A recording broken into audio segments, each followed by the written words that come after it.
السلام علیکم ورحمۃ اللہ۔ آپ حضرات واقف ہیں کہ اللہ کا وہ مہینہ آ چکا ہے کہ جس کی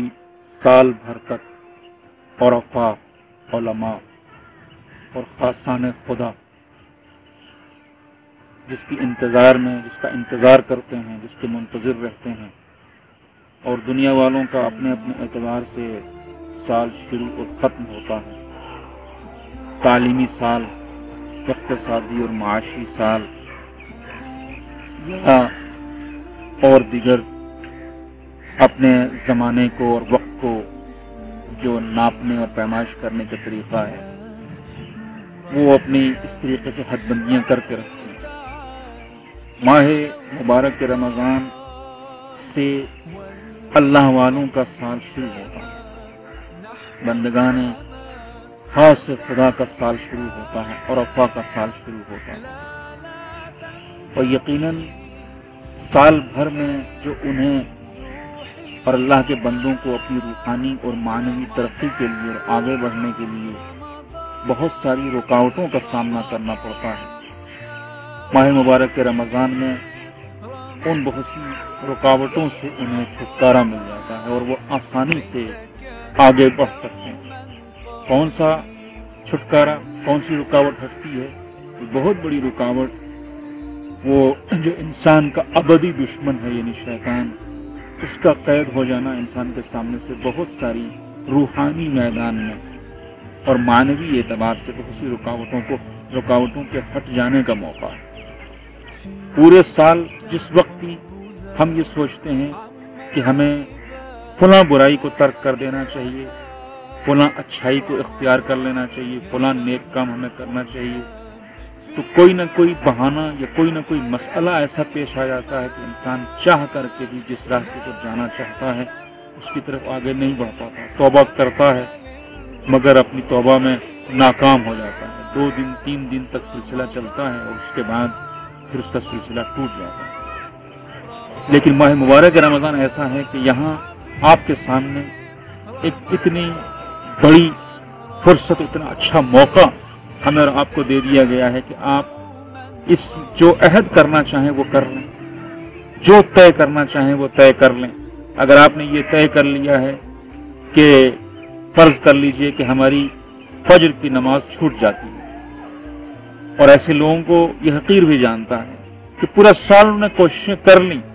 مگر اس کے بعد وہ اس میں کامیاب نہیں ہو پائے، جتنا بھی وہ کوششیں انہوں نے کی کچھ عرصے تک اس کے اوپر قائم رہے، لیکن اس کے بعد پھر اپنی اصل حالت کے اوپر واپس پہنچ گئے۔ وہ بھی کہتے ہیں کہ ہم نے ماہ مبارک رمضان میں جب یہ پورے 30 دن تک پابندی سے فجر کی اول وقت پڑھ لی اور سحر کے وقت ہم بیدار ہو گئے، اور اس کے بعد اللہ سے دعا بھی کرتے رہے کہ پالنے والے ہمارا یہی طریقہ جاری و ساری رہے، اس کے بعد ان کا کہنا یہ ہے کہ اب ہم کامیاب ہیں، اب ہماری فجر کی نماز قضا نہیں ہوتی۔ یعنی ایک جو ترقی انہوں نے معنوی اعتبار سے کرنا چاہی، اس کے لیے انہیں بہترین موقع میسر ہے اور آگے بڑھتے ہیں۔ فجر کے اور واجبات کے پابند ہیں بہت سے حضرات، لیکن وہ چاہتے ہیں کہ ان کی نماز شب بھی قضا نہ ہو، وہ نماز شب کے بھی پابند رہیں، اور اس کے لیے بھی انہوں نے کئی مرتبہ کوششیں کر لیں، 2 دن 4 دن 5 دن، لیکن اس کے بعد بھی محسوس یہ کیا کہ نہیں، کچھ عرصے کے بعد ان سے یہ عادت چھوٹ جاتی۔ آ گیا ماہ مبارک رمضان، ماہ مبارک کے رمضان کے بہترین موقع سے انہوں نے فائدہ اٹھایا اور سحر کے ساتھ سحری کا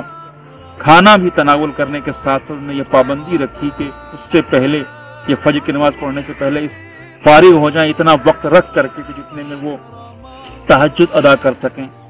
اور تہجد ادا کرنے لگ گئے تو پتہ یہ چلا کہ ماہ مبارک کے بعد بھی وہ اس کے اوپر قائم ہو گئے، اس کے اوپر پابند ہو گئے۔ اس کا مطلب یہ ہوا کہ سال بھر میں جو رکاوٹیں آتی ہیں اور انسان معنوی اعتبار سے ترقی نہیں کر پاتا ہے، ماہ مبارک رمضان میں وہ رکاوٹیں اس کے سامنے نہیں ہوتی اور وہ اچھے انداز سے آگے بڑھ سکتا ہے۔ इसके अलावा जो सबसे बड़ी रुकावट है जो हमारी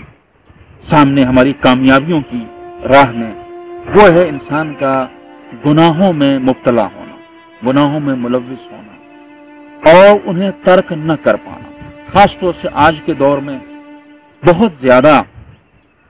जिन गुनाहों का इम्कान है उनका ताल्लुक इंसान की आंखों से और उनका ताल्लुक इंसान के कानों से है, और इन आंखों और कानों के गुनाहों के लिए भी कहीं दूर जाने की जरूरत नहीं होती, बल्कि इस तरह का इंतजाम मौजूद है कि इंसान बिल्कुल तन्हाई में, आइसोलेशन में हो, अपने अपने घरों के अंदर हम बैठे हुए हों, एक खौफ की वजह से या बिठा दिया गया हो, ये एहतियाती कदम हो या जबरी, जो भी इसे आप समझें, लेकिन यहाँ भी हमारे सामने वो इम्कान मौजूद है कि जहाँ इंसान कोई अगर चाहे तो अपनी आंखों को पाक न कर पाए, कोई अगर चाहे तो इसी अंदाज से वो सोशल मीडिया के जरिए से, फेसबुक के जरिए से और दीगर ये तमाम जो प्लेटफॉर्म हमारे सामने मौजूद हैं, और उनके जरिए से अपने आप को हराम राबतों में मुब्तला रखे या हराम तरीके, हराम चीजें देखने में अपने आप को मशगूल रखे, और चाह करके भी वो अपने आप को इससे आजाद न कर पाए। लिहाजा अगर ऐसा नौजवान चाहता है कि वो रूहानी एतबार से तरक्की करे, उसकी फज्र की नमाज कायम रहे, उसकी नमाज शब कायम हो जाए, उसकी जबान के ऊपर झूठ ना आए, वो ग़ीबत ना सुने, वो लग़्वियात से अपने आप को बचाए, तो साल भर में उसके सामने ये मसला होता है कि वो कोशिशें करके भी बार बार नाकाम हो जाता है। ऐसे अफराद भी मौजूद हैं कि जो कभी इस अंदाज से तौबा करते हैं कि पता ये चला कि उन्होंने अपने अकाउंट्स खत्म कर दिए, उन्होंने अपने मोबाइल से फर्ज कर लीजिए कि फेसबुक को ही डिलीट कर दिया कि हमें ये चाहिए ही नहीं, इसके जरिए से हम कहां की दुनिया में पहुंच जाते हैं, लेकिन ज्यादा देर तक कायम नहीं रह पाते और उसके बाद फिर उस चीज की तरफ वापस आ जाते हैं।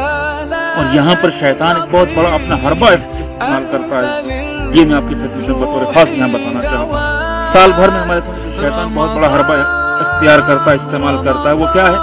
वो ये है, वो कहता है इस मुख्तसर से गुनाह से क्या होगा, ये क्लिप देख लेने से क्या होगा, ये छोटी सी इमेज देख लेने से क्या होगा, ये साइट तुम चेक ही तो कर रहे हो, इससे क्या हो जाएगा। और इन छोटी छोटी चीजों से वो जो बहकाना शुरू करता है, और हम इस बात से बेखबर होते हैं कि वही छोटी छोटी चीजें इकट्ठी होकर के बहुत बड़ा तूफान इंसान के अंदर पैदा हो जाता है। और पहले इंसान को उन छोटी चीजों के जरिए से शैतान छोटे गुनाहों के जरिए से आमादा गुनाह करता है, और उसके बाद उसे बड़े गुनाह की दावत देता है। हो सकता है पहले बड़े गुनाह की तरफ एक शख्स न जाना चाहे किसी भी वजह से, इसलिए उसके सामने पहले वो जाल बिछाता है और आहिस्ता आहिस्ता उसे खींचता है। लिहाजा हम कोशिश करते हैं अपने आप को बचाने की, लेकिन उसके बाद नाकाम हो जाते हैं। माह मुबारक रमजान की शक्ल में अल्लाह ने वो बेहतरीन मौका हमें और आपको फराहम कर दिया कि हमें यहाँ पर कम से कम वो शैतान जो हमारे जहन में वसवसे डाल सकता है, वो जो अपनी कोशिशें कर सकता है, उससे हम बच जाते हैं। परवरदिगार ने उस हमारे अबदी दुश्मन को मुक़य्यद कर दिया।